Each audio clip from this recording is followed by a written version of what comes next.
Hello, everyone, and welcome to the very first episode of Booksology. I'm your host, Swaliha, and I'm super excited to be here, even though I don't sound like I'm pretty excited.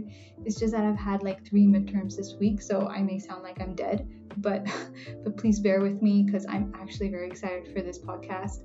And I hope that whoever's listening to me is pretty excited too, because we're going to have fun conversations. We're going to talk a lot about books. And if you are a book lover or at least love hearing about these really amazing stories, then I'm sure you love this podcast, or I hope you love this podcast, really.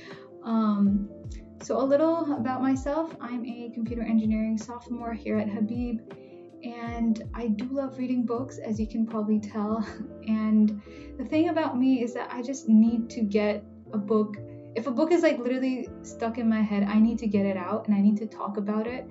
And even though I'm not much of a yapper, but I love talking about books, and I need to talk about these stories that stick with me. And about this podcast, really, it was a pretty impulsive decision for me to make this podcast and do this whole thing.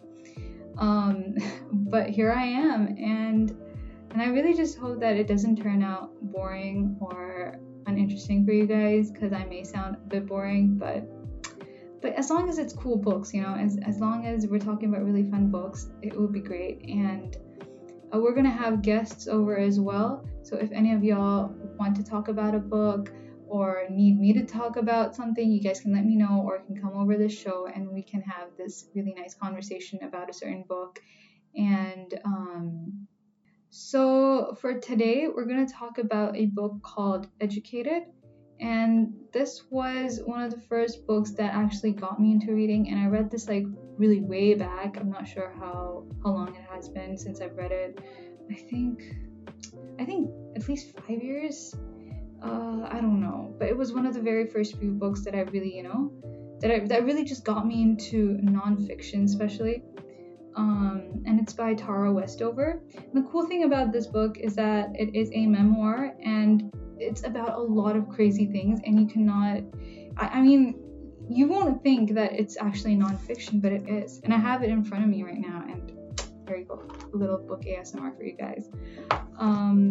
So a little introduction about this book is that it's about the author and her family, and her growing up in this extremely sort of strict Idaho village. Sort of village, city, I'm not sure exactly what it was, but it was a pretty secluded kind of area. And what I found particularly unique about this book is that it shows a pretty different perspective of the West and how we usually perceive it here, especially in Pakistan. We think of the West as, people that are more liberal, and they have these very open-minded concepts about education and women's rights and all that stuff.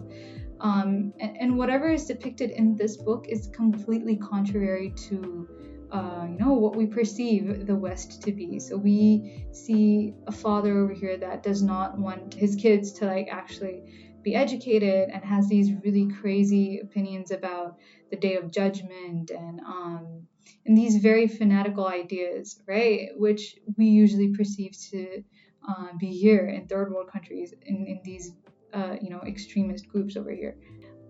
So again, going on to the story of this book, it's about her father preparing for the end of days, and he ends up going kind of crazy about this, and he has these very insane notions about the government, being this ploy against humans, and leading the humans to hell, and stuff like that, very crazy conspiracy theories. And he does not allow his kids to have a birth certificate, to go to school.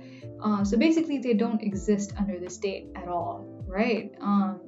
Even though they actually do exist. And that's what the author really points out over here. Even though they weren't anywhere on paper, they had no ID cards, no passports, no medical records, nothing. And despite that, she shows her life as very much real and existing. And this is something that we're taught in a course over here called What is Modernity, where everything that exists has to exist within a state. And the author really just contradicts that in some sense by saying that, she very much did exist, even though she did not have any documentation by the state. And she talks about her life in this sort of, semi-desert place that these guys live in. So the father does not, again, believe in hospitals, and there was a story in this book about how she ended up getting very severely injured, and the father, despite that, did not take her to the hospital. And this just shows how insane he is about his beliefs, and he would just take it to such an extreme extent where her daughter, can be risked dying. So the main crust of this book is the fact that Tara Westover is someone that's really, really obsessed with knowledge and really wants to go out there and learn.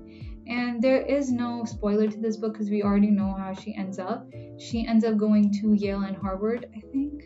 And she ends up totally going against whatever her father had set up for her. He ended up going pretty crazy and was very abusive towards her. But despite that, she ended up pushing through and ended up pursuing this really insane amount of education, despite the fact that she did not go to high school or middle school or any school for that matter. And she ended up getting a GED on her own and went forward to getting into these really, really top-notch universities. And this is a story that she wrote by herself. Again, this is an autobiography. And what I really love about this book is how clear and personal it is, and how honest she is with all she experiences. The descriptions in this book are so beautiful. And there's this theme of a certain devotion to the mountain called the Indian Princess. I don't know why they call it Indian specifically, but it's because the princess term comes in because it's shaped more like a woman, and it's like a woman sort of rising and stuff. And it's just that the way she describes the princess, it seems like it's kind of watching over her, and it's watchful, and she's under this control of her and in this place that she's living in Idaho. The whole idea here is that when she actually escapes that, and when she finds this when she goes away from this watchful eye of the princess, she ends up getting liberated. And so this whole story is about how she escapes that, and how the princess is always looking over her whenever she's doing something. And one thing I found pretty funny here is that for the father to prepare for the end of days, he is preparing all this canned food, and he really just gets obsessive with hoarding up great amounts of food in his basement. And the kids with him, Tara and her brothers, they're literally scooped up in all of this, right? He ends up making them do all this insane stuff of canning peaches, and he's hoarding up these MREs, or military something, I'm not sure what they're called, but military ready to eat food. So all this effort is being made by this father, and the reason the father is doing all this stuff is not just because, and his whole conception of the end of days is basically the fact that the feds are going to come over and take over his house and family, and there's this whole paranoia around this father. So even though he's depicted as quite a villainous kind of person in this novel, he's actually just a paranoid old man, right? And this is how the author kind of explores this theme, right, with her father. And she doesn't completely villainize him or picture him as a completely bad person, even though he's utterly crazy, right? If you would end up seeing a person like that in real life, you would think that they're not okay mentally.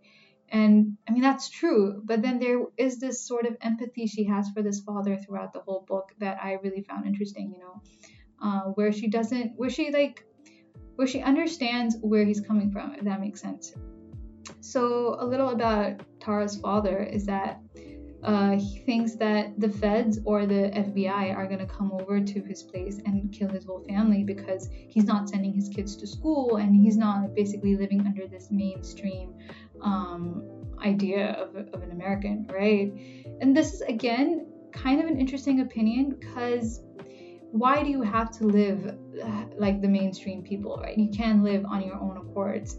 And there are cases where, the institution or the government will go against people that are not conforming to what the state wants. But this again is a very extreme side of it, where the father just ends up completely stripping off anything related to the government that could come in contact with his children. So again, like, the father is just really obsessed with keeping the kids away from the government, and he thinks that because of that the FBI are going to come over and literally kill his family. And that just goes pretty extreme, I guess. I don't understand why he actually thought like that, and I probably don't remember. I guess that's the reason why I don't understand. But it's just that his fear for protecting the family and his insane beliefs are what gets tangled throughout this book. And this is where you end up really just putting empathy and insanity at like two ends, and you're just like balancing the two, right, with the father that with the actions of fathers here in the novel. And this is what Tara experiences too. As a child, she is quite conforming to her father's beliefs, but he ends up getting more and more extreme. And that's also where her thirst for knowledge and her thirst for just, getting out there and learning about the world ends up getting extreme too, right? So the whole dynamic between the father and daughter gets pretty extreme, and they're off on two different tangents. And that's where the novel gets interesting, and that's where she ends up, finding herself a path to leave and to explore. I'm not sure what happens to the father at the end, because again, I don't remember this. I've read this like a really long time ago, but I guess that's not relevant considering that she ends up, succeeding in her life, and she ends up finding this place in the world, right? That's what I really found quite cool. One really, really important thing I would want to talk about this book, and that she mentions at the end, is what she actually considers an education, right? This whole book is about her being educated and finding, a way to, get a GED or the equivalent of a high school, and then finally getting into a university, and the amount of effort that she makes to get there. But then at the end of the book, she ends up defining what education actually meant. And I'm going to quote her with the fact that you could call this selfhood many things: transformation, metamorphosis, falsity, betrayal. I call it an education. And this is something I found really, really beautiful, considering that she found, this development of a self within her, and the process that she went through to get this education, basically. So the end product of learning isn't what learning actually is. It's the whole process. So we could put this in our lives where, I'm, for instance, here a student getting my bachelor's, right? And what I get at the end of all these 4 years isn't as important as what I'm getting right now as a student when I'm learning, when I'm going through these 4 years. So at the end of the 4 years, I'm just going to get a degree, right? But what's actually going to change me, what Tara calls over here selfhood, is the process that I go through within these 4 years. So that's something I really liked about this book, and the fact that it really applied to all of us. A final theme that I wanted to shed some light on is what she considers home as well. So like I talked about the mountain earlier, called the Indian Princess, she at the end of the book ends up referring to it as her home, and the fact that it shaped her. So the mountain describes her home, and the home sort of was watchful over her and kept her under control. But at the end, she talks about how that again truly shaped her. And not exactly in a bad sense or in a good sense. It was mostly just how all these experiences in her life were transformative for her, and the fact that that's what really made her the person that she is at the end. And that's what she calls an education, right? All these experiences that she had in her life, and not necessarily these huge degrees that she got from Harvard or from Yale or wherever she got educated, really. So again, that's what this whole book is all about, right? And the whole process that this book takes, and ideas that it explores, and the way everything is so twisted and intertwined with each other, that everyone's just a great character, right? No one's the perfect one. And putting some light on her mother as well, Like she's a herbalist and her father is an extremist, so so that's like a really nice combination. A father who believes that the feds are coming for them and a mother that's a herbalist. Like these guys were like completely the off the grid kind of people, that do not want to do anything with the government, sort of like the 1970s hippies out there, if you guys get what I mean. So again, this is what this whole book was about. It wasn't like I'm not really giving any spoilers out here because we all know how she ended up. You can find out about this author with a quick Google search. It's just about the whole process that it took for her and how that changed her and what she actually ended up calling an education. It started off with her just really obsessed with her father's crazy beliefs as well. She believed the same stuff, right, as a kid, but then she ended up growing out of it and ended up somehow escaping it with a lot of difficulty, which I'm not going to get into right now because there was a lot of stuff that happened. And then when she actually does get the educated degree, the PhD, all this really highly qualified stuff, that's where she understands what an education actually meant for her, which was the whole process that it took, her whole life, her memories, her home, or the mountain, or the princess that she talks about, right? Even though at the start we can all just see that it was very oppressive to her and it held her back, but she ends up figuring out that that's not what actually held her back, and the fact that, and the thing that actually grew her or gave her that education was the very crazy amount of the whole multitude of experiences that she got. So yeah, that's what this whole novel was about, and I really hope that you guys do read it if you haven't already. It was really beautiful. And I mean, I hope you do get the time to read it because we know what it's like being students here at Habib. Honestly, we don't have time. But like whenever you get your summer vacations or any time off over the weekend, I really hope that you read this book because it's really nice. It's really fun to read as well. There's some humor in there as well with how insane everything is. And it's also very sad and very graphic at the same time. So I really hope that you guys do enjoy it. And yeah, this is the point where I'd like to end.